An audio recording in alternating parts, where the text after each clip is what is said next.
Hello, everybody. I am Alan Rovers, and this is going to be my first Rovers Rassling Rave.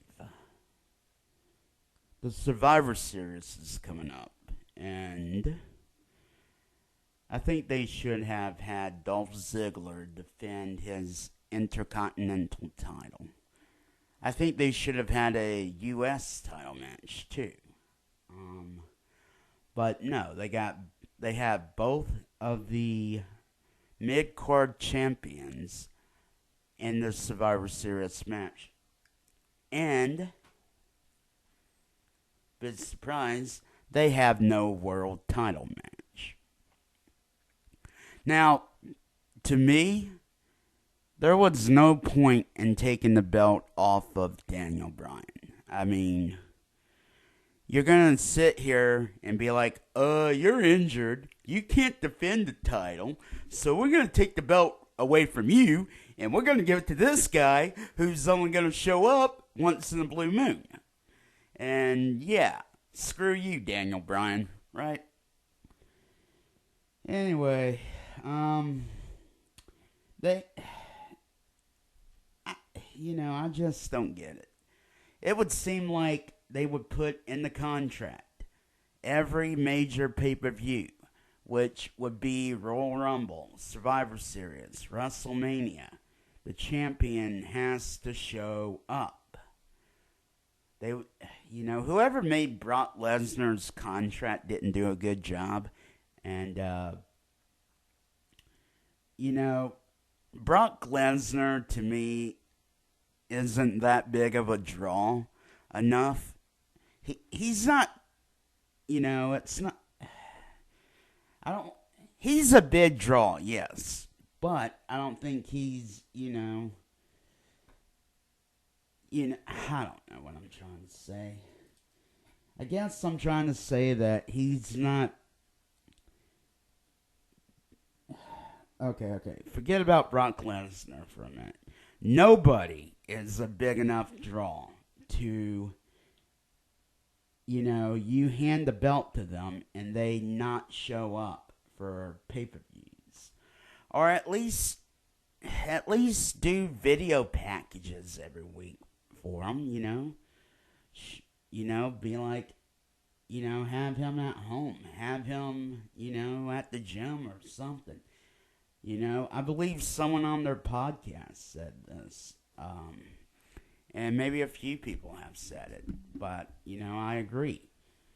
You need to have him at least with the video on Raw, showing that, he's still, the champion.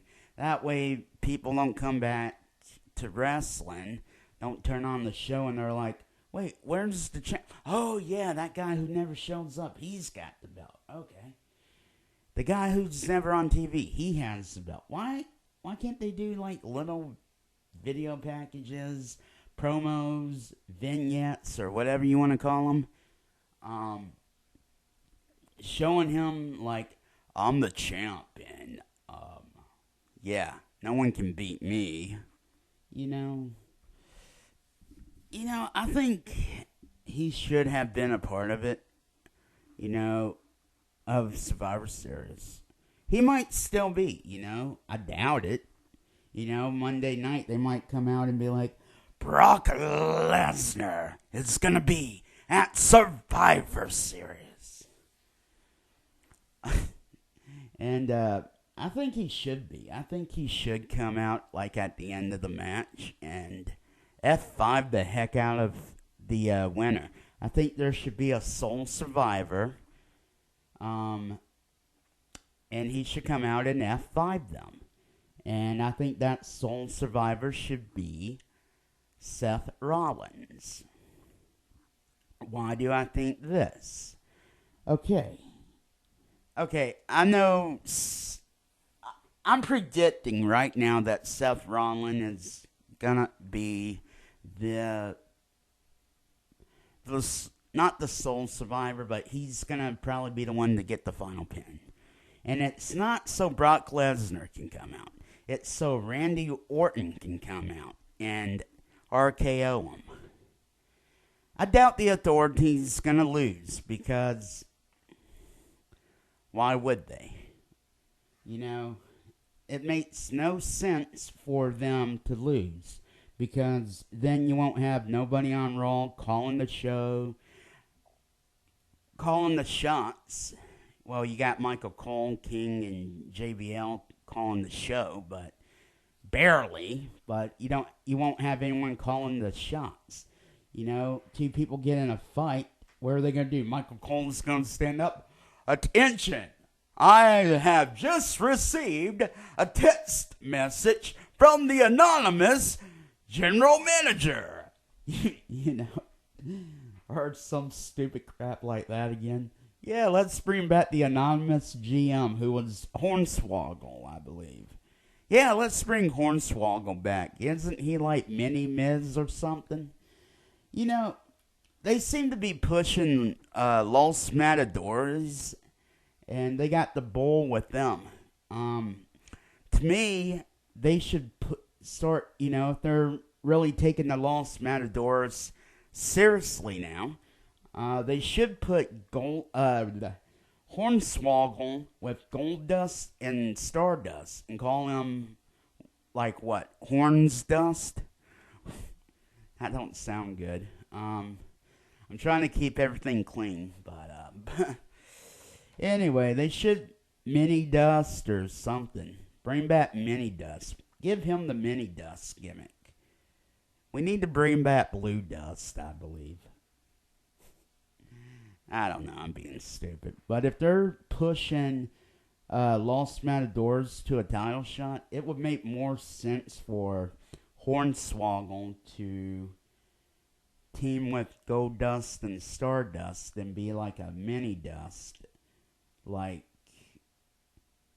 back in the 90s, they had a Mini Dust. So, maybe he could be him again, I don't know. I don't think it was Hornswoggle. I think he's a little too young to have been the Stardust from that time period. I mean, the Mini Dust from that time period.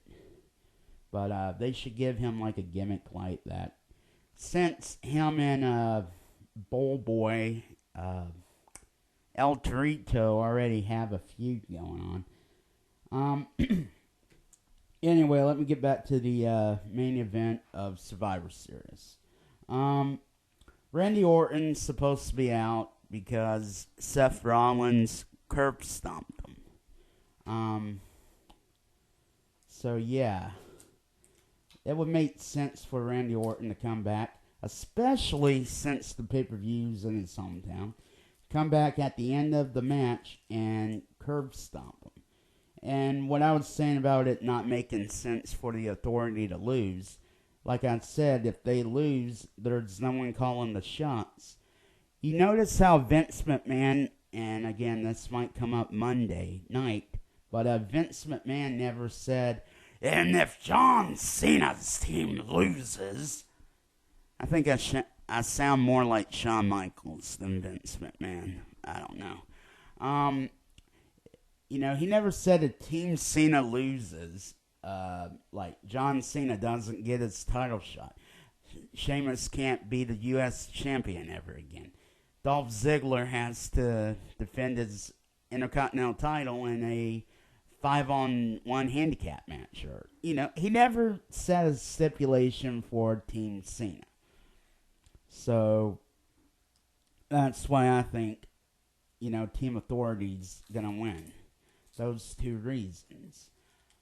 Because, I know Stephanie McMahon's pregnant again.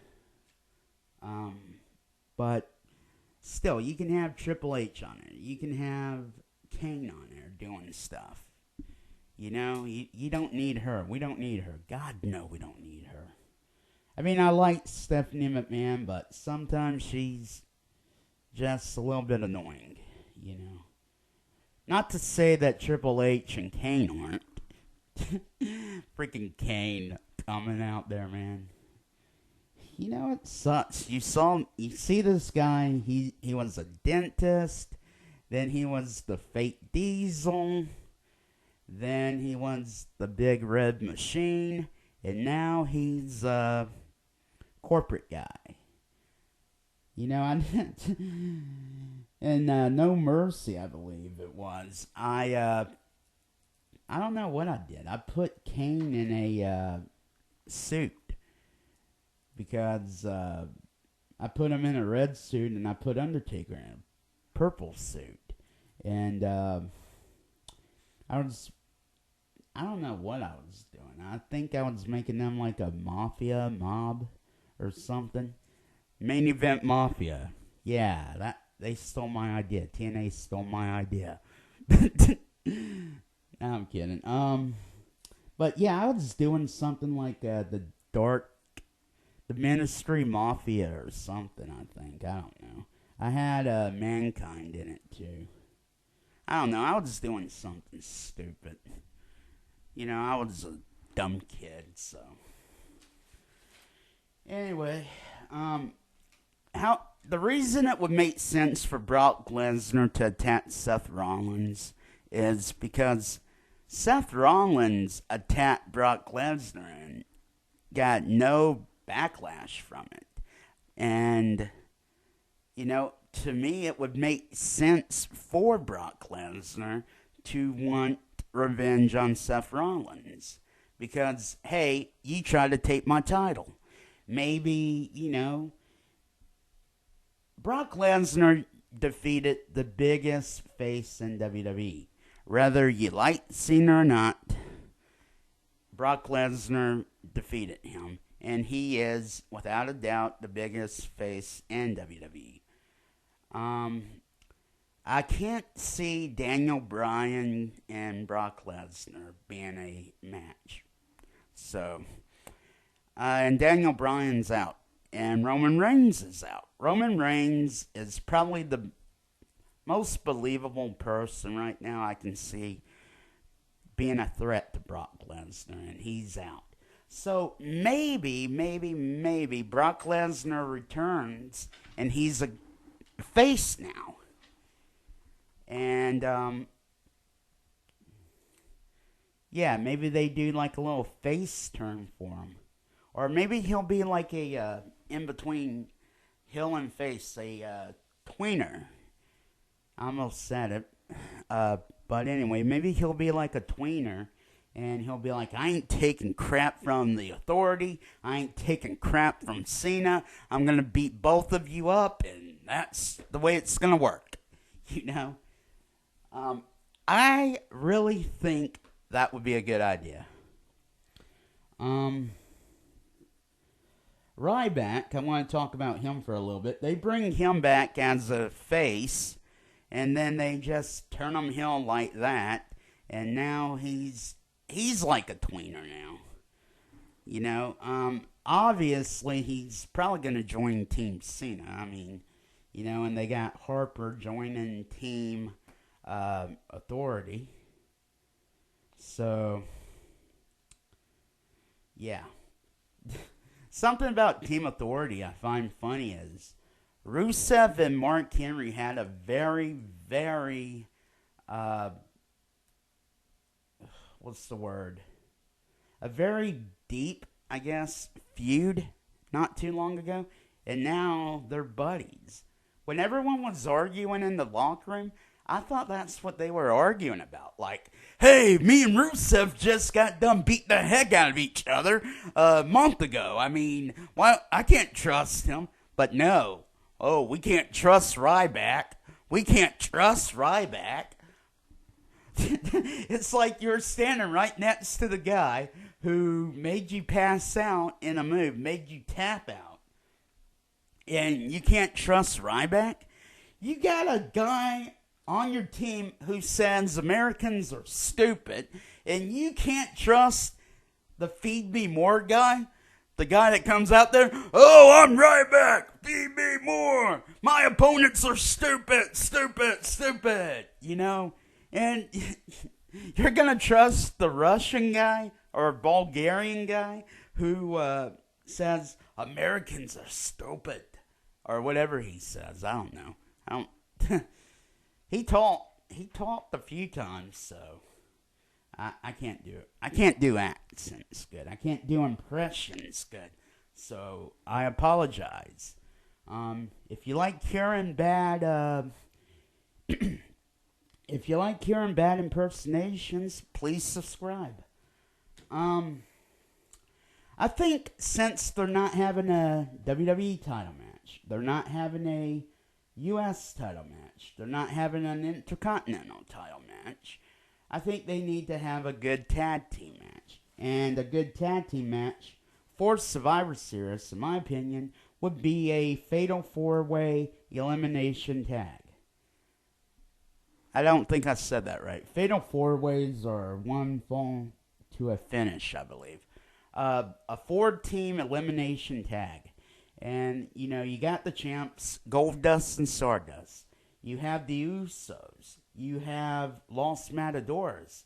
Then you can throw in Miz and Mizdow. I'm glad they finally got a gimmick for Sandow. I thought that was only going to last like a week or two. But I'm glad it's turned into an actual gimmick. But like I said, those 4 teams right there would be good. And then you do an elimination style. That's what Survivor Series is really supposed to be about. And I know I'm saying serious, and it's supposed to be Sears, right? I don't care. I miss that about Survivor Series. I miss having teams of 4 and 5 going out there and, elimination matches. I miss that. That's why I like the old school pay-per-views. That's one thing I like about the network. I can sit there and watch it. What else? Oh, man. I forgot all about this. Adam Rose is, he's turning heel, apparently. But, I'd rather watch him than the Bunny, so in my mind, the Bunny is turning heel. Now, look, the Bunny, to me, would make a better heel in this situation, because he's the one costing Adam Rose the matches. He's distracting Adam Rose, causing him to get beat, and to me, that's more heelish than Adam Rose beating up the Bunny for making him lose, That's revenge, in my opinion. But some people are like, but the Bunny's so cute. The Bunny's so cute and funny, and he can... I don't care about the Bunny, okay? It's not Easter, it's Thanksgiving. Adam Rose should have had a turkey instead of a bunny. Maybe the turkey would have, helped them win. I really, when they first started with the Bunny, I thought him and Adam Rose were definitely going to be tag team champions within, the next pay-per-view. I don't know why I thought that, but it seems like they're not now. He kicked them, I thought he kicked them in the midsection, or below the belt, when I first saw it. And then I rewatched it, and he kicked them in the stomach, the midsection, yeah. And I laughed because I'm like, he kicked the Bunny in the balls. It's like that episode of American Dad. You can't not watch a guy get hit in the testicles and not laugh. That's just kind of funny. But, I like where the angle is going. And I really would love to... I don't know. What's going to happen? They're going to have the Entourage or whatever. The Bunny's going to pit 3, and Adam Rose is going to pit 3. And then they're going to have a Survivor Series match now? Oh, man. Tyson Kidd is on a winning streak lately. I think that's who Adam Rose got beat by. Yeah. They've been putting him on a winning streak. He's like a reverse jobber now. Usually a jobber loses to put the, person over. The winner over. He's winning to put storylines over now. I mean, that's just... like I said, he's like a reverse jobber. It seems like they're going to put him in a storyline now with Eric Rowan. And, I found it funny. He came out there and he lifted up his mask and he said, "She's not here." And then the announcers are like, "Oh, who's not here? Who's not here? Who's he talking about?" I wasn't paying close attention, but Natalya, I don't think she was out there. So maybe he wants Natalya. That creepy, bald-headed, goat-faced. They call Daniel Bryan goat-faced. Why don't they call Eric Rowan that? Okay. I can't say his name. Why don't they call him that? Are they afraid of him? Like, that would be funny. Michael Cole call him goat face, and he slams Michael Cole through the announce table. That would be good to see. But if Natalya was out there, then I have no idea where this storyline's going. So I really would like to see Tyson Kidd in a Raw rivalry, I guess, against somebody who, is on Raw instead of NXT. Nikki Bella is Bree's, or has Bree as her slave now. I guess they saw that episode of the Brady Bunch and got the idea, like, hey, this would be good for WWE,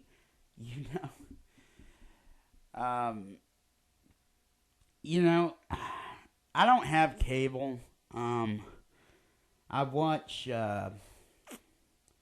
watch clips and stuff on WWE.com, YouTube, wherever I can, and this is where I get my reviews, how I do my reviews. I really do not know what's going on with the Nikki and Brie thing. I think they lost at Hell in a Cell, and she had to be her slave or something. I don't know. I didn't watch Hell in a Cell because I didn't have the network, and I got the network now, and I just haven't had 3 hours to sit there and watch something that's almost a month old. But I'm afraid that this Nikki versus AJ for the belt is going to end up Nikki versus Brie feuding over the title. And nobody wants to see that. First of all, you can't really tell them apart, except one has enhanced boobs and the other one don't.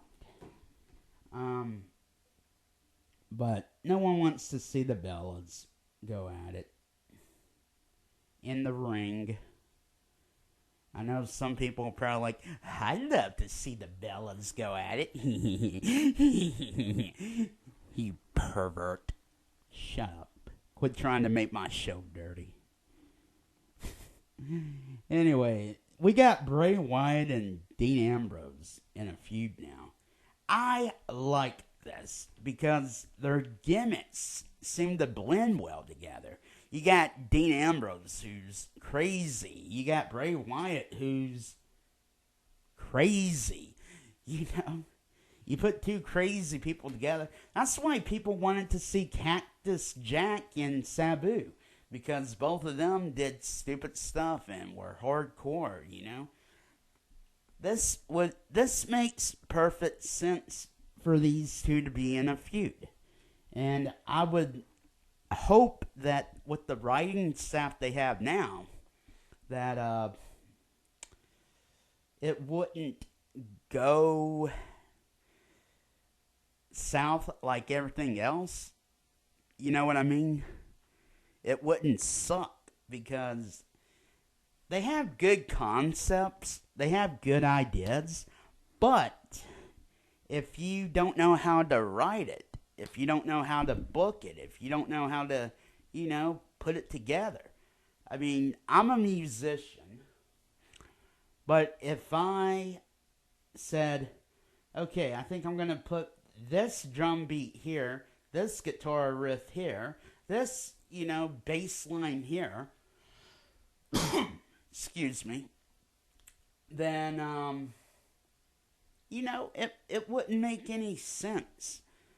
If it didn't sound good together, like I said, you have to know how, just because, I don't know. I get passionate about things and I get all flustered and, I can't really say anything, but I can't really think of anything. But what I'm saying is, if they can't do it right, then it's gonna bomb badly. This has the potential to be a really good feud. And, I just hope they know how to write it. Anyway, I've been rambling for about 30 minutes almost, a little over 26 minutes, almost 27 minutes. If you like this, please, subscribe. I'm going to try to make this a weekly thing on Saturday or Sunday, on the weekend. Anyway, I hope you liked my little rave that I'm gonna call this a rave. It's not really a rave, but I'm gonna call it that because I think it sounds better than review. Rovers Wrestling Review. Rassling Review. Rovers Rassling Rave. Yeah, I think that one sounds better. But that's just my opinion. I hope you all have a good day. Thank you for listening. Thank you for your time. And I hope I hope you tune in next time. Bye.